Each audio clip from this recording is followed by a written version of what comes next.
Okay, today we have got a good decision. In fact, I'm quite happy that it is a 2-1 decision because it does show there is some independence in the judiciary. There are people who can exercise their independent mind. There is no necessity to be unanimous, and the 2-1 decision is a proof of that. Number two, the majority have decided that we have got enough of a case to proceed to the substantive level of the judicial review before another High Court in the same division. So on the 13th, the court has fixed the matter to be case managed by the new judge, and we will endeavour to ask the judge to hear it as quickly as possible, in view of the fact that you must realise by now it's already 1 year that Datuk Sri Najib has not had the benefit of the addendum order. Yeah. Number three, what is important is you must bear in mind the majority judgment said that they cannot ignore the existence of the addendum order for various reasons. One is because we have produced the additional evidence, and this additional evidence from the first one to the second one, the AG has not even put up any affidavit to dispute it. They have not even answered it. The latest affidavit that they put was yesterday, which is way outside of the time allocated to them, because they were supposed to put in the affidavit on the 18th of December, which was an extended time, because they say they want to answer. And that extension was given, but they didn't answer. Yesterday, they merely put the media statement of the palace.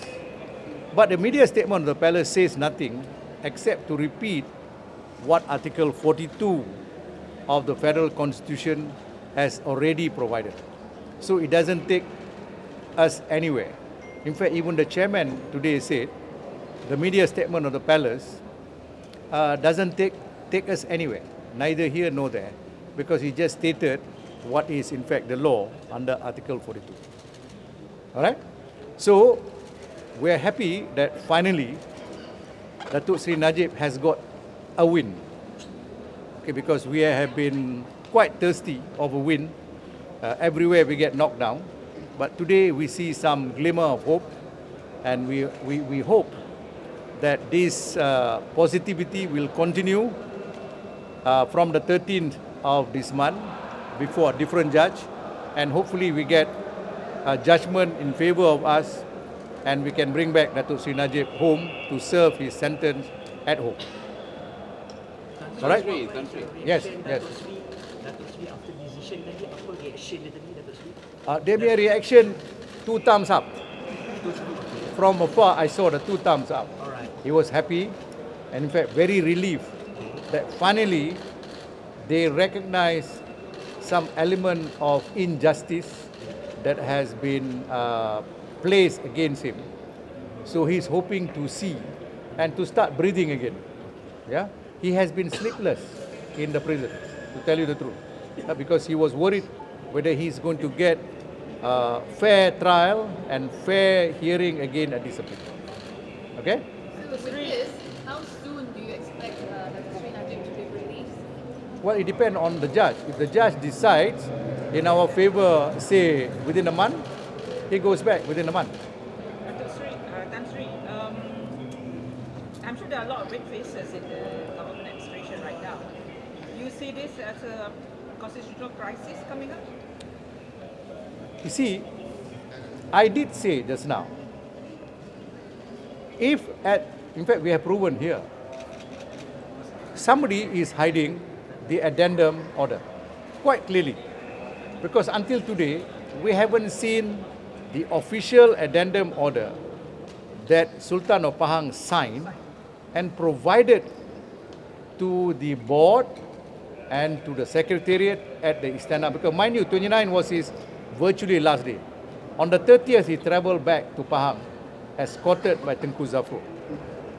So he addressed the addendum to the former AG, Datuk Teraruddin, who is now Tan Sri Teraruddin. So what happened?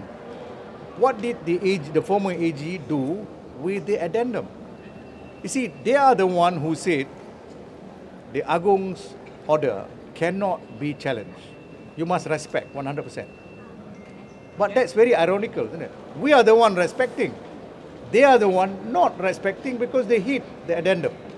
When you hit the addendum, if it can happen to a former Prime Minister, you and I are nothing. They can bully us much more worse than that. This is why you have to set the principle of justice, the principle of law correctly. It doesn't matter who you are. It can be Datuk Sri Najib, Touchwood, it can be Lim Kit Siang, it can be Lim Guan Eng, doesn't matter who. I think you should decide in accordance with law. Not about race, not about his politics or about his religion. I think that is what we should deliver. And that is the reason why I read that poem, which was a poem derived the inspiration from this karangan called Sejarah Melayu. Alright? Sejarah Melayu, if you translate into English, is called the Genealogy of Kings, written by a very famous writer in the 16th, 17th century called Tun Lanang, but it was further reinterpreted in the form of poem by Haji Muhammad Saleh, another laureate of literary writing. He won. He's the latest one. So I read that poem simply because even in 16th, 17th century, the Sultan of Malacca has asked his Bendahara, which was Tun Lanang, to write down how we administer this country, how honesty is the backbone of governance. He said that. And I say, if you write it down so that our children and grandchildren will know what we did, and hopefully they will follow the example that we have set. But what you can see from the historical aspect of this addendum, honesty has gone out of the window. Where is transparency? You know, the Prime Minister has correctly said, very clearly, he says Malaysia is advancing because our system of government has got transparency, 100%. So if that is the case, we want to know and we want to punish the person who hid this addendum. Quite clearly, this addendum was hidden. I think it's almost criminal. Huh? It is criminal. You know, Section 23, which Datuk Sri Najib was charged with under MACC Act, says this: if you abuse your power for purposes of gratification, gratification is not meaning money. Gratification, if you tell someone, okay, I'll approve your visa, provided you sleep with me tonight. There's no money involved. Sex is gratification.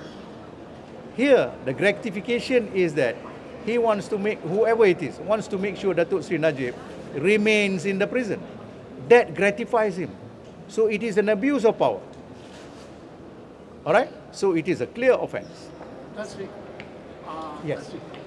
Just now you caught you've adduced fresh evidence, yes, because December 5th and all that. Are you able to share that affidavit with us? Because earlier some of those documents were sealed. We can. Let me tell you, I will tell my team now. Ask any one of them, they'll give you, you can take pictures. But I'm going to share you with this now, the latest one. You see, there was this addendum. We don't want the addendum to be a subject matter of dispute. This is a letter from the Istana Pahang. You can see from the envelope. Sorry. Tengok dulu. Has been distributed. Yeah. Yes. Yeah. Depan, sorry. Okay, now I open. Yeah. Hold it, please. Okay. Now, you can see the royal emblem of Pahang. Sorry.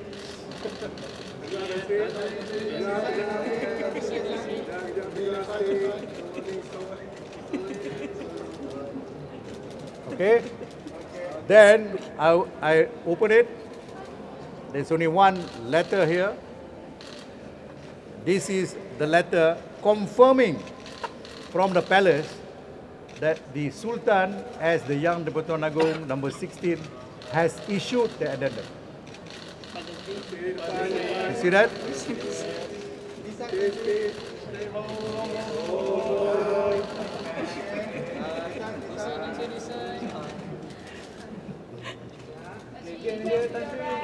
One minute. Can you see? Lagi sekali. Yes. Ini surat yang latest. Ya, yang memperakui kewujudan addendum tersebut. Ya.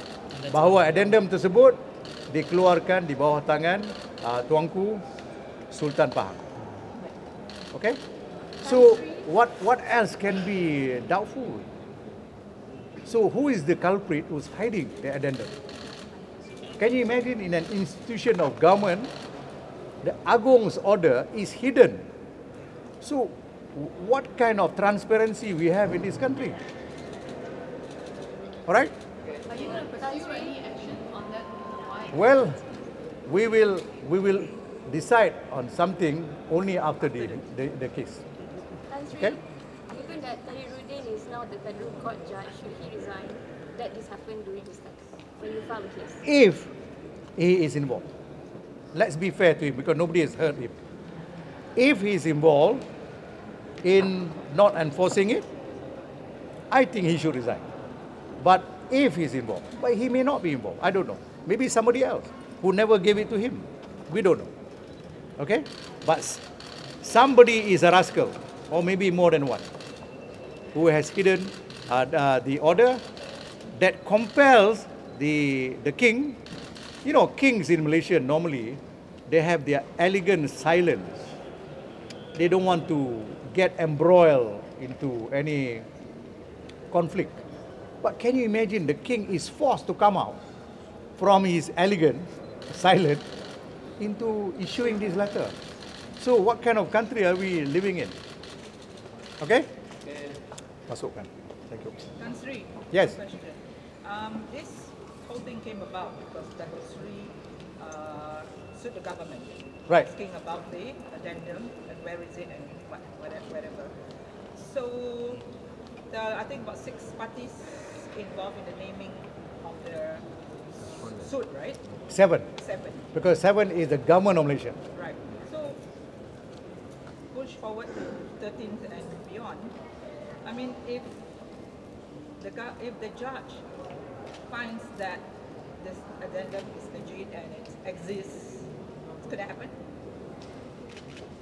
Okay, 2 things. Okay, the court has already said you cannot ignore it exists.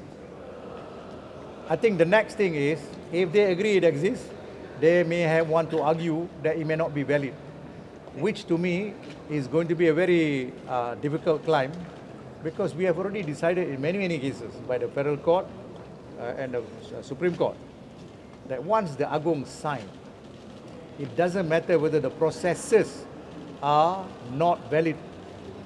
The order itself is valid because you cannot challenge it. But some lawyers interpret the federal constitution, that 42.42, that the Agong, whatever it is, has to get advisory from the pardons board. Only advice, yeah. Yeah, so but it's still up to him to whatever. To decide whatever he likes. You can advise me all you want, but this Yes. is what I want to do. That is why, you remember I impressed upon the word presiding over the pardons board. He is not the chairman of the pardon board. Kalau kita kata chairman of pardon board, dia sebahagian daripada pardon board. Dia bukan sebahagian pardon board. He is almost a superior being, almost floating over the pardon board, listen to the pardon board and say, okay, give me advice, but I will decide what I want to decide. Which include the relief. Relief mean, umpamanya dia bagi addendum kan, addendum untuk perintah tahanan di rumah. That is a relief. Sesuatu yang melegakan penjaraan. So that is a relief which he is entitled to give. He doesn't have to listen to the Pardons Board punya advice. Whether they advise him or not, it doesn't matter. Okay? So that's very important. Now, the other one I want to stress is this. This is critical. You imagine this is being hidden from Datuk Seri Najib. What else is being hidden in the other cases? Remember we said there is conspiracy from the US till here. What else is being hidden? Just imagine that. Well, the Prime Minister did say that the trials and some of the things that went on were all done in a hurry. True. Yes. The Prime Minister was right. In fact, I think the Prime Minister was very kind to say and recognize that the trials involving 1MDB, SRC and a few others, including Datuk Sri Zahid, was done in a hurry, and I think I can add the phrase, purely to do vengeance rather than to get justice. And that's why the cases cannot move. You know, some of these cases taking for years. All right? Any other question?